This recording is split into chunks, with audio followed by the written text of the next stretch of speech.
प्यारे बच्चों, welcome to Brihan Mumbai महानगर पालिका शिक्षण विभाग MCGM वर्चुअल क्लासरूम में आप तमाम का बहुत बहुत इस्तकबाल है। और जैसे कि आपको पता है कि स्कूल्स हमारे फिलवक्त बंद है, लेकिन तालीम का सिलसिला रुका नहीं है, थमा नहीं है। और जो है हम आपके सामने रोज़ बरोज़ जो है नए नए लेक्चर्स के साथ जो है हाजिर होते हैं। तो वैसे ही आज का हमारा एक नया इंटरेस्टिंग सेशन लेकर हम आए हैं आपके साथ, और मैं हूँ आपकी मौलमा शेख ज़रीन सबा। तो चलिए शुरुआत करते हैं हमारे आज के सेशन की। और आज हम देख रहे हैं आपका चैप्टर नबातात साख्त और अफ़ाल, प्लांट स्ट्रक्चर एंड फंक्शंस। जमात हफ्तुम यानी स्टैंडर्ड 7th के लिए मजमून है हमारा साइंस सब्जेक्ट।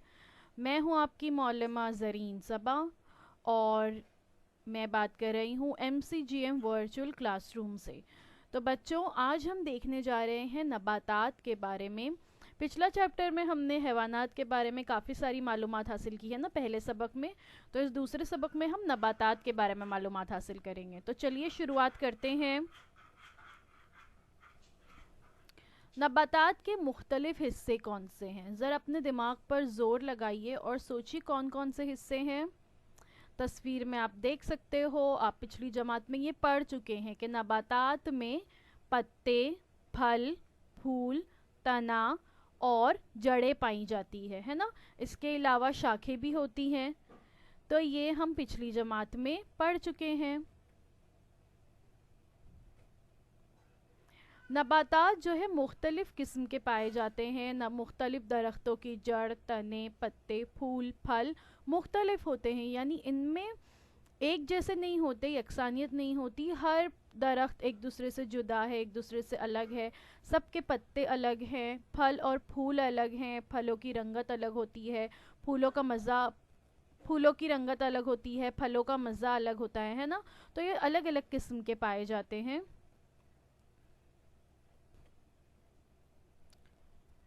इन इम्तियाजी खसूसियात की बिना पर हम नबातात की शनाख्त जो है आसानी से कर सकते हैं, क्योंकि इनमें जो अलग अलग, जैसे यहाँ पे तस्वीर में आप देख सकते हो है ना, कि दरख्तों के फल फूल कितने मुख्तलिफ होते हैं।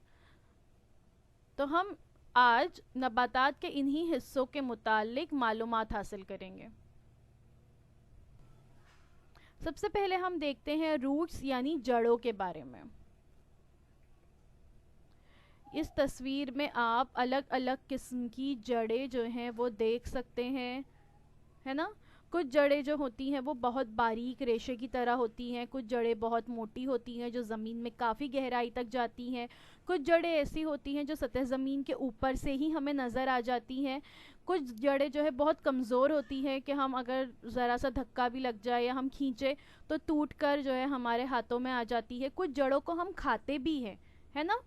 तो आज जो है हम इसी के बारे में मालूमात हासिल करते हैं। बीज से निकलकर ज़मीन की जानिब बढ़ने वाले हिस्से को इब्तिदाई जड़ या रेडिकल कहते हैं। देखिए, जब ज़मीन में बीज बोया जाता है, उसी के बाद पौधा है ना बाहर आता है, तो बीज बोने के बाद ज़मीन की जानिब जो हिस्सा बढ़ता है, नीचे की जानिब जो हिस्सा बढ़ता है, उसे जो है इब्तदाई जड़ या रेडिकल कहते हैं। तस्वीर में आप देख सकते हो। और ज़मीन की मुखालिफ सिमत बढ़ने वाला हिस्सा अखवा कहलाता है, यानी ऊपर की तरफ जो हिस्सा निकलता है जिससे आगे जाकर तना बनता है, पत्ते निकलते हैं, उसे जो है अखवा कहते हैं। यहाँ पर इसमें आप बहुत अच्छी तरह से देख सकते हैं। देखिए, नीचे की तरफ जो हिस्सा बढ़ रहा है रेडिकल है, वाइट कलर में नज़र आ रहा है ना। और ऊपर की तरफ जो हिस्सा बढ़ रहा है ज़मीन की मुखालिफ सिमत में, जो ग्रीन कलर में नज़र आ रहा है, वो अखवा है। उससे आगे जाकर क्या होते हैं, पत्ते निकलते हैं। और नीचे की जानिब का जो हिस्सा है उससे क्या निकलती हैं, जड़ें निकलती हैं।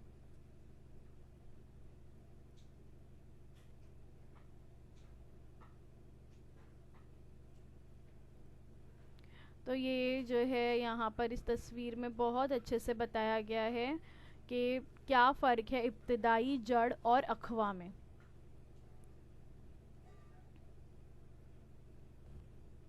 इब्तिदाई जड़ से बनने वाली जड़ की नशोनुमा ज़मीन में होती है, जड़ का ज़मीन से लगा हुआ हिस्सा मोटा होता है और बतदरीज मखरूती होकर नोकदार हो जाता है। यानी नीचे की जानिब जो हिस्सा जाता है वो नीचे कैसा होता जाता है, ऊपर ज़मीन से लगा हुआ हिस्सा मोटा होता है और नीचे जो हिस्सा जाता है वो मखरूती होता जाता है।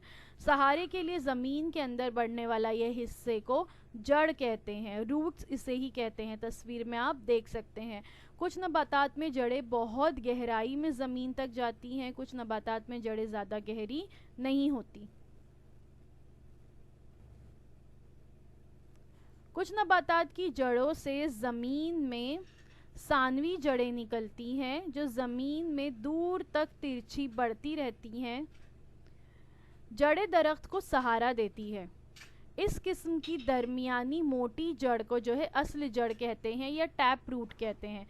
दरमियान में जो मोटी जड़ पाई जाती है जिससे मज़ीद और सानवी जड़ें निकलकर ज़मीन में तिरछी आगे बढ़ती है, तो जो बीच वाली मोटी जड़ है उसको असल जड़ या टैप रूट कहा जाता है। और ये जो जड़ें होती हैं इनका काम क्या होता है, ये दरख्तों को सहारा देने के लिए होती हैं। ये देखिए यहाँ पर बताया गया कि किस तरह से जड़ें जो हैं एक बड़े तनावर दरख्त को जो है ज़मीन के नीचे फैल कर उसे सहारा देती हैं। और टैप रूट दरमियान वाली रूट को कहते हैं और साइड से जो रूट निकलती है उसको ब्रांच रूट्स कहते हैं। ब्रांच रूट्स यानी सानवी जड़ें, सानवी जड़ें जो होती है वो असल जड़ से निकलती है, टैप रूट से निकलती है और फिर अपना जाल जो है चारों सिमत में फैलाती जाती हैं। जड़ के सिरे के हिस्से पर बाल जैसे रुएं होते हैं, इन्हें जड़ बाल या रूट हेयर्स कहते हैं। देखिए यहाँ पे आप देख सकते हो रूट हेयर्स बताए गए हैं। यहाँ पर उसका एकदम नज़दीक से भी एक इमेज बताई गई है कि रूट हेयर्स क्या होते हैं। इसी हिस्से से जड़ की नशोनुमा होती है और यहीं से जो है जड़ें पानी को अपने अंदर जज्ब करती हैं। इसे कोई नुकसान ना पहुँचे इसलिए इस पर एक टोपी नुमा गिलाफ होता है जिसे रूट कैप या जड़ टोपी कहते हैं। नीचे आप देख सकते हो कि रूट कैप कैसी होती है, रूट टिप होती है, जड़ की नोक होती है, उस टिप पर रूट कैप या जड़ टोपी पाई जाती है और जो बाल जैसे हिस्से होते हैं उसको रूट हेयर्स या जड़ बाल कहते हैं।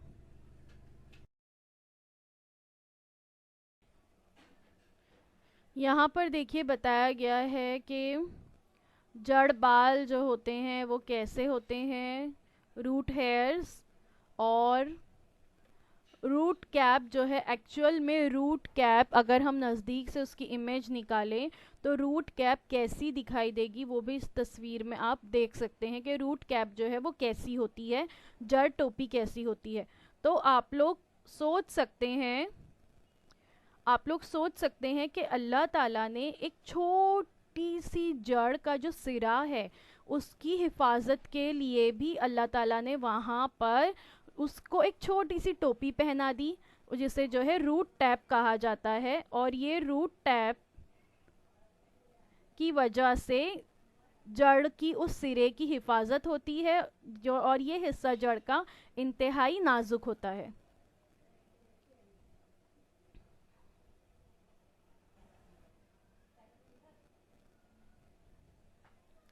अब एक छोटा सा तजुर्बा करना है। कांच की एक बरनी में पानी लेकर इस बरनी के मुंह पर एक प्याज को इस तरह से रखेंगे कि इसकी जड़ें पानी की सिमत में रहे। 8 दिन नशोनुमा पाने वाली जड़ों का मुशाहिदा करेंगे। मुशाहिदा करने के बाद क्या पता चलेगा कि वहाँ पर प्याज में नीचे की जानिब क्या हो गई हैं, जड़ें निकल गई हैं बारीक बारीक बारीक बारीक रेशे की तरह। तो ये जो है बढ़ने वाले तने से निकलने वाली रेशा नुमा जड़ों को रेशेदार जड़ या फाइब्रस रूट्स कहते हैं। ये जो नीचे के हिस्से में निकल जाती हैं प्याज से बारीक बारीक जड़ें जो है पानी की सिमत में निकलती हैं, इसी को रेशेदार जड़ कहते हैं, फाइब्रस रूट्स कहते हैं क्योंकि बिल्कुल बारीक रेशों की तरह होती हैं। बढ़ने वाले तने से निकलने वाली रेशानुमा जड़ों को रेशेदार जड़ या फाइब्रस रूट्स कहा जाता है। रेशेदार जड़ें कुछ इस तरह से दिखाई देती हैं, तस्वीर में आप लोग देख सकते हैं। बिल्कुल बारीक रेशे की तरह जो जड़ें होती हैं वो रेशेदार जड़ कहलाती हैं। जड़ की दो अहम किस्में हैं, असली जड़ और रेशेदार जड़। यानी रूट सिस्टम जो है क्या है, तो असली जड़ जो होती है टैप रूट जिसे कहते हैं, और दूसरी होती है फाइब्रस रूट्स यानी रेशेदार जड़। अभी हमने देखे दो दाला नबातात में असली जड़ होती है, जबकि यकदाला नबातात में यानी जिनमें सिर्फ एक दाल पाई जाती है उनमें रेशेदार जड़ें पाई जाती हैं। तो देखिए किस तरह से इसमें भी बराबर से क्लासिफिकेशन है कि जो दो दाला नबातात हैं जिनमें दो दालें पाई जाती हैं उनमें असली जड़ होती है, टैप रूट होती है, और जिनमें सिर्फ एक दाल पाई जाती है उनमें रेशेदार जड़ें या फाइब्रस रूट्स पाई जाती हैं। मकई, गन्ना, जवार की ज़मीन में नशोनुमा पाने वाली जड़ें और ज़मीन के ऊपर तने से निकलने वाली इत्तफाकी जड़ें, इस तरह दो किस्म की जड़ें होती हैं। देखिए एक जड़ तो होती है जो ज़मीन के नीचे नशोनुमा पाती है ना, और कुछ जड़ें ऐसी होती हैं जो तने से बाहर निकलती हैं, ऊपर की तरफ तने से बाहर निकलती हैं। तो ये कौन की रूट्स हैं, यानी मकई की जो फसल होती है उसकी, अगर आप लोगों ने कभी मकई की फसल देखे होंगे, उसके खेत देखे होंगे, तो आपको पता होगा कि किस तरह से उसकी जड़ें होती हैं। तो उसकी जड़ें कुछ इस तरह से जैसे आप तस्वीर में देख रहे हो बाहर की जानिब निकली हुई होती हैं। ये जो तस्वीर दूसरी नज़र आ रही है ये जवार की जड़ें हैं, मेज़ रूट्स हैं। तो जवार की भी जो फसल होती है उसकी भी कुछ जड़ें जो हैं बाहर की तरफ निकली हुई होती हैं। तो ज़मीन के ऊपर तने से निकलने वाली इत्तेफाकी जड़ें जो है ये होती हैं। जड़ें ये मिट्टी को मजबूती से पकड़े रखने, पानी, मादनियात और नमकियात जज्ब करने के लिए होती हैं, सहारा देने के लिए जैसे मुख्तलिफ अफ़आल जो हैं ये जड़ें अंजाम देती हैं। इनमें होने वाली तब्दीलियों की वजह से इन्हें मुतबदला जड़ें भी कहते हैं। इनमें खास तौर पर हवाई जड़ें, सहारा देने वाली जड़ें, रेंगने वाली जड़ें और तनफुसी जड़ें शामिल हैं। तो यहाँ पर हम देख सकते हैं कि मकई का जो फसल होती है उसमें भी इस तरह से बाहर निकली हुई होती हैं जड़ें, जवार की फसल में भी ऐसी ही बाहर जड़ें निकली हुई होती हैं। ये जो आपको नज़र आ रहा है ये गन्ना है, शुगर कैन रूट्स हम देख सकते हैं। शुगर कैन में भी, गन्ने में भी इस तरह बाहर की तरफ जड़ें निकली हुई होती हैं। देखिए गन्ने में सिर्फ निचले हिस्से पर ही नहीं बल्कि गन्ने में हर थोड़े थोड़े थोड़े फासले के पास जहाँ पर जड़ गांठ मौजूद होती है वहाँ पर बाहर की तरफ से जो है जड़ें निकली हुई होती हैं। इसी की हम अभी बात कर रहे थे, इसी को मुतबदला जड़ें कहते हैं। ये जड़ें जो होती हैं ये किस लिए होती हैं, ये पानी की तलाश में या उस दरख्त को सहारा देने के लिए होती हैं, या पानी की तलाश में ये बाहर आई हुई होती हैं।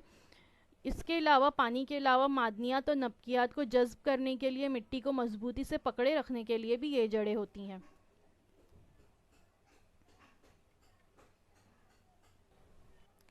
बरगद के तनों से निकलने वाली जड़ें ज़मीन की जानिब बढ़ती हैं, इन्हें हवाई जड़ें कहते हैं।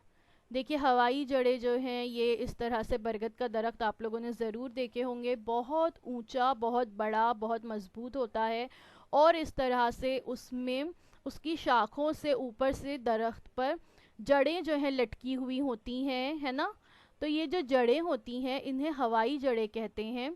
इस दरख्त को इब्तिदा में चंद हवाई जड़ें होती हैं, लेकिन वक्त के साथ इनकी तादाद बढ़कर इनका बाकायदा से पूरा एक जंगल तैयार हो जाता है और ये बहुत वसी रीज़ रकबे पर फैल जाती हैं। चूँकि दरख्त जो है इतना बड़ा होता है तो इतने बड़े दरख्त को सहारा देने के लिए ये जड़ें होती हैं, और ये जो दरख्त दूर तक फैला हुआ होता है तो उसको सहारा देने के लिए ये जड़ें जो हैं बाहर की जानिब होती हैं। अक्सर आप लोगों ने हो सकता है गांव में इस तरह की जड़ों पर झूला भी झूला होगा, बहुत मजबूत जड़ें होती हैं। इस पर जो है बच्चे झूला झूलते हैं और बैठते हैं, इस पर चढ़ते हैं। तो ये बाहर की तरफ होती हैं, इन्हें हवाई जड़ें कहते हैं। कोलकाता के बॉटनिकल गार्डन में 250 साल पुराना एक बरगद का दरख्त है जो बहुत बड़े रकबे पर फैला हुआ है। इस दरख्त की हजारों हवाई जड़ें हैं। ये जो आप इतना चौड़ा फैला हुआ जो देख रहे हैं दरख्त, ये एक ही दरख्त है जो इतना चौड़ा फैला हुआ है और ये कोलकाता में मौजूद है। और वहाँ का एक बॉटनिकल गार्डन है। उस गार्डन में जो है 250 साल पुराना ये दरख्त है, बरगद का दरख्त, और जिसकी बहुत सारी हवाई जड़ें जो है फैली हुई हैं। हमारे पास इसकी वो देखते हैं। देखिए ये जो तस्वीर आपको नज़र आ रही है ये बहुत सारे दरख्तों की तस्वीर नहीं है, बल्कि ये वही जो बरगद का दरख्त अभी हम दूर से उसकी हमने एक इमेज देखे थे, अगर हम उसके नीचे जाएंगे उस दरख्त के नीचे तो किस तरह से दरख्त नज़र आता है, वो तस्वीर है जिसमें आप देख सकते हो कि कितनी सारी हवाई जड़ें जो है निकली हुई है, जो बाकायदा तने की तरह नज़र आ रही हैं, लेकिन असल में ये जड़ें हैं। समझ में आया? तो इस तरह के दरख्त हो सकता है आपके इर्द गिर्द भी मौजूद हो, इतने बड़े तो नहीं होंगे, लेकिन ऐसे बरगद के दरख्त आपके अतराफ़ में मौजूद हो सकते हैं, आपके गांव में, आपके घर के अतराफ़ कहीं मौजूद हो सकते हैं। तो ज़रूर उनके करीब जाइए और उनका थोड़ा मुशाहिदा कीजिए, मुआयना कीजिए, तो आपको समझ में आएगा कि हवाई जड़ें कैसी होती हैं। मूली, गाजर, चुकंदर के ज़ेरे ज़मीन हिस्से मोटे और गूदेदार क्यों होते हैं? ये नबातात के कौन से हिस्से हैं? कभी आपने सोचे कि हम जो मूली, गाजर, चुकंदर खाते हैं अक्सर देखिए उस पर मिट्टी लगी हुई होती है और उसके ऊपर के हिस्से पर पत्ते होते हैं। तो असल में मूली, गाजर और चुकंदर जो है वो एक तरह की जड़ें हैं। इनको स्टोरेज रूट कहा जाता है, यानी ज़ख़ीरा करने वाली जड़ें होती हैं ये। और तस्वीर आप देख सकते हो कैरेट प्लांट जो है किस तरह से होता है, इसको स्टोरेज रूट कहते हैं। नीचे इसमें भी टैप रूट मौजूद होती है। फिर इसके बाद ऊपर का जो इसका होता है हिस्सा, वहाँ पर इसका तना होता है, इसमें पत्ते होते हैं। और ये तस्वीर, दूसरी तस्वीर, आप इसकी असल तस्वीर देख सकते हैं कि किस तरह से गाजर के जो है बाकायदा से खेती की जाती है, गाजर किस तरह से ज़मीन के नीचे उगती है, क्योंकि गाजर एक तरह की जड़ है। बिल्कुल वैसे ही चुकंदर है ना, या बीट रूट जिसे हम कहते हैं, नाम से ही जाहिर है इंग्लिश में बीट कहा जाता है, बीट रूट कहते हैं इसे। तो ये भी एक तरह की जड़ है, ये भी ज़मीन के नीचे ही पाई जाती है और ऊपर जो है इसके पत्ते होते हैं।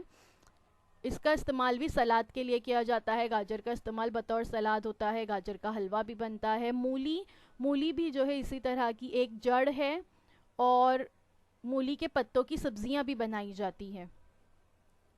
तो ये नबातात के कौन से हिस्से हैं, समझ में आया? ये नबातात की जड़ें हैं। हम जड़ों को भी खाते हैं, मैंने कहा था ना सबक के शुरू में कि हम जड़ को खाते भी हैं, तो हम इन जड़ों को बतौर ग़िज़ा इस्तेमाल करते हैं और ये बहुत न्यूट्रिशन से भरपूर होती हैं। तो बच्चों आज के लिए बस इतना ही। Thank you so much. उम्मीद है आपको जो मैंने आज बताई वो आपको अच्छी तरह से समझ में आया होगा। अब नेक्स्ट वीक जो है हम इस सबक का इंशाल्लाह आगे का हिस्सा देखेंगे। तब तक के लिए अल्लाह हाफिज़। तो बच्चों मुझे उम्मीद है जो कुछ आज आपको पढ़ाया गया वो आपको अच्छी तरह से समझ में आया होगा, और अगर आपको नहीं समझ में आया है तो हमारा ये वीडियो YouTube पर भी अवेलेबल है, आप इसे दोबारा से जो है देख सकते हैं। और अपने साथ जो है अपनी टेक्स्ट बुक ज़रूर रखिए ताकि आपको जो है तमाम पॉइंट्स अच्छी तरह से समझ में आए। तो अब आप लोगों से इंशाल्लाह अगले हफ्ते एक नए वीडियो में मुलाकात होती है। अल्लाह हाफिज़।